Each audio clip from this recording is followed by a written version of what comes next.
Hello and welcome. So ये chapter second का part second है जिसमें हम डेसिमल कन्वर्जन देखेंगे। जितने भी डेसिमल कन्वर्जन होते हैं वो देखेंगे। पहले हम देखेंगे डेसिमल से बाइनरी का कन्वर्जन, डेसिमल से ऑक्टल का कन्वर्जन, डेसिमल से हेक्साडेसिमल का कन्वर्जन। फिर हम उल्टा देखेंगे binary to decimal, octal number से डेसिमल एंड हेक्साडेसिमल से डेसिमल। सो ये देखो वही चीज़ है यहाँ पर। पहले देखते हैं डेसिमल से बाइनरी। अभी डेसिमल से बाइनरी कैसे करेंगे, जैसे हमको 65 को बेस 10 है ये, अब इसको बाइनरी बेस 2 में कन्वर्ट करना है, ठीक है।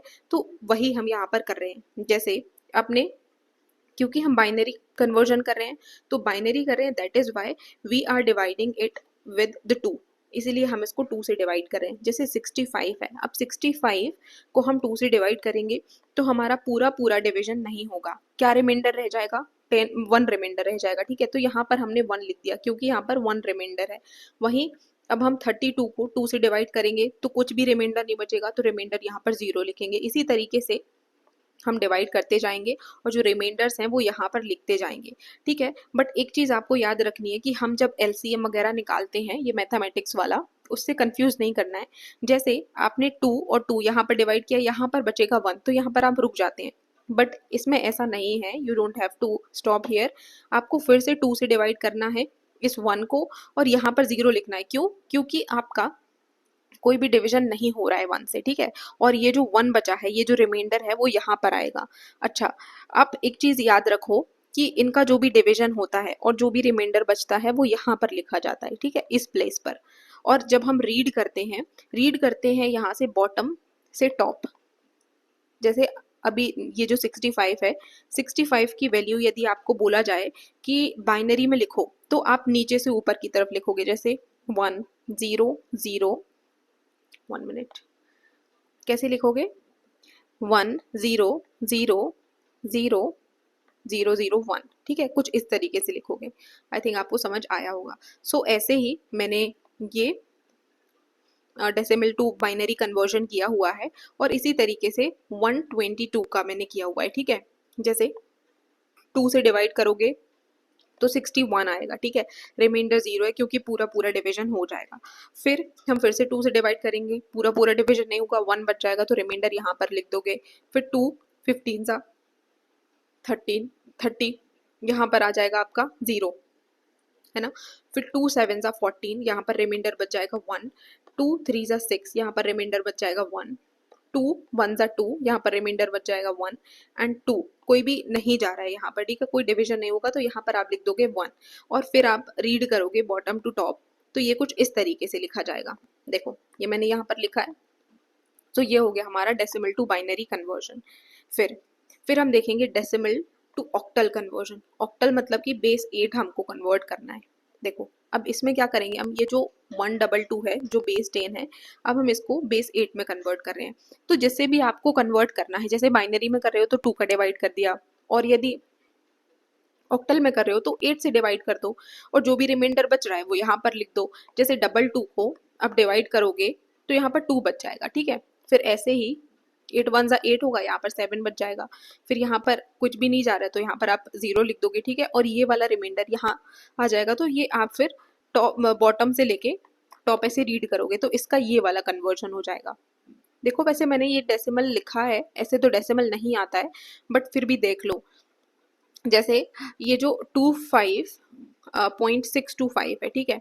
पहले तो हम यदि यदि आपको दे दिया जाए कि डेसिमल से ऑक्टल करो यहाँ पर, तो ये जो पॉइंट के इस साइड वाला पार्ट है, ठीक है, ये जो पॉइंट वाला पार्ट है इसके लिए अलग प्रोसेस है, और बाकी जो हमारा इंटीजर वैल्यू है उसके लिए अलग पार्ट है, ठीक है। ये जो फ्रैक्शनल है और ये जो इंटीजर है, तो इंटीजर के लिए तो आपको नॉर्मल प्रोसेस फॉलो करनी है, बट जो फ्रैक्शनल पार्ट है, फ्रैक्शनल को क्या करोगे कि जैसे आपने इंटीजर पहले निकाल लिया, इसकी वैल्यू आ गई आपकी 31, बट जो फ्रैक्शनल वैल्यू है, फ्रैक्शनल वैल्यू को क्या करना है, जैसे जैसे this is the fractional value, ठीक है, इसको इंटू 8 करोगे और जितनी भी वैल्यू आएगी, जैसे 5 आया यहाँ पर, तो इसको 5 को रिटेन कर लोगे और बाकी जो बचा हुआ फ्रैक्शन है इसको फिर से 8 से डिवाइड करोगे। फिर यहाँ पर कुछ इंटीजर आएगा, यदि 0 नहीं आता है तो जो भी 5 6 इंटीजर आता है तो उसको फिर से रिटेन करोगे, ठीक है। इस तरीके से आप डिफरेंट डिफरेंट वैल्यूज ले सकते हो। अभी यहाँ पर 5 आया था तो ये आ गया 31.5, वहीं एक और एग्जाम्पल देखते हैं जहां पर एक बार में जीरो नहीं आता है, ठीक है। जैसे ये वाला फ्रैक्शन पार्ट आप देख सकते हो कि यहाँ पर एक बार में जीरो नहीं आया, पहले 7.12 वैल्यू आई है, तो हमने यहाँ पर 7 रिटेन कर लिया। फिर वहीं पर अब हम क्या करेंगे, ये 7 रिटेन कर लिया, बचा कितना हमारे पास 0.12। अभी 0.12 इसको 8 से डिवाइड, इसको 8 से इंटू करोगे, सॉरी, ठीक है, इसको इंटू करोगे 8 से तो क्या आ जाएगा 0.96। तो यहाँ पर 0 रिटेन कर लो। फिर क्या बचा 0.96 इंटू 8, तो यहाँ पर बचा आपका 7.68। तो यहाँ पर क्या आ गया आपका 7, दिस 7 इंटीजर, ठीक है। तो 3 वैल्यू अप्रोक्सीमेशन हमने किया, तो क्या आ गया हमारा 354 इन, और ये डेसिमल 354, 3 वैल्यू अप्रोक्सीमेशन किया हमने तो 707 हो गया बेस 8, ठीक है। फिर अभी डेसिमल से हेक्साडेसिमल, हेक्साडेसिमल पहले तो ये वैल्यू देखो कि हेक्साडेसिमल में कुछ इस तरीके से हम रिप्रेजेंट करते हैं। अभी वही है कि हेक्साडेसिमल में कन्वर्ट करना है तो 16 से डिवाइड कर दो। बाकी डिफरेंस सिर्फ ये है कि जैसे ये 10 है, जो भी यहाँ पर रिमाइंडर आता है 0 से 9 तक आएगा तो आप एज इट इज लिख दोगे, बट यहीं पर जैसे 10, 11, 12, 13 कुछ इस तरीके से आ गया तो आप उनकी रिस्पेक्टिव जो हमने अल्फ़ाबेटिकल कैरेक्टर्स हैं वो लिखोगे। जैसे 10 के लिए ए, 11 के लिए बी, और 12 के लिए सी, 13 के लिए डी, कुछ इस तरीके से। तो यही हमने किया कि ये जो रिमाइंडर है 10 उसको ए लिखेंगे, तो इसकी वैल्यू क्या आ जाएगी 7a बेस 16, ठीक है। अभी आप करके देखना इनको अच्छे से। फिर बाइनरी टू डेसिमल, अब उल्टा होने लग गया है। जैसे ये बाइनरी है, बाइनरी कोई भी आपको वैल्यू दी रहेगी, अब बोलेगा आपसे कि डेसिमल में करो, तो डेसिमल में वही पहले इनकी पोजीशन वैल्यू लिखनी है। पहले इनका पोजीशन नंबर लिखना, फिर पोजीशन वैल्यू लिखना। जो पोजीशन नंबर है, जैसे आपने 1 1 0 1 लिखा, अब इसका पोजीशन नंबर यहाँ से शुरू होगा 0 1 2 3, फिर इनकी पोजीशन वैल्यू क्या होगी, क्योंकि ये बाइनरी है, ठीक है, क्योंकि आप बाइनरी से कर रहे हो तो यहाँ पर 2 लिखोगे, 2 to the power 0, 2 to the power 1, 2 to the power 2, 2 to the power 3। फिर ये जो आपकी पोजीशन वैल्यू है उसको आप आपकी जो इनिशियल बाइनरी डिजिट है उससे मल्टीप्लाई करोगे, ठीक है। ये हमने मल्टीप्लाई कर दिया, जैसे 0 into 2 to the power 1, 1 into 2 to the power 2, फिर जो भी इनकी वैल्यू आएगी इनको प्लस करोगे और ये आ जाएगा आपका डेसिमल वैल्यू। इसी तरीके से ऑक्टल टू डेसिमल करोगे, जैसे ऑक्टल ये वैल्यू दी है और डेसिमल में कन्वर्ट करना है, ठीक है।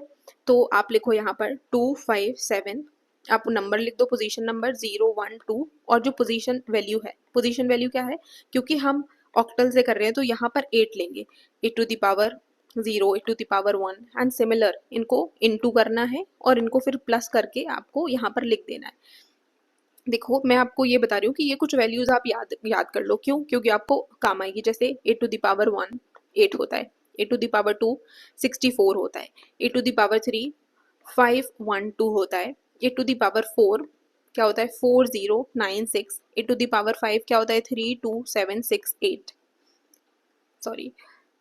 इसी तरीके से जो हेक्साडेसिमल है, हेक्साडेसिमल से डेसिमल करना है तो आई थिंक आप समझ गए होंगे, ठीक है। अभी ऐसे 3a5 इनकी आप वैल्यू लिख लो, 0 1 2 लिखो, ठीक है। फिर उसके बाद जो, क्योंकि आप हेक्साडेसिमल से कर रहे हो तो 16 यहाँ पर आप पोजीशन वैल्यू लोगे, सॉरी पोजीशन नंबर लोगे, ठीक है, सॉरी पोजीशन वैल्यू, सॉरी ये पोजीशन वैल्यू हो जाएगा, है ना।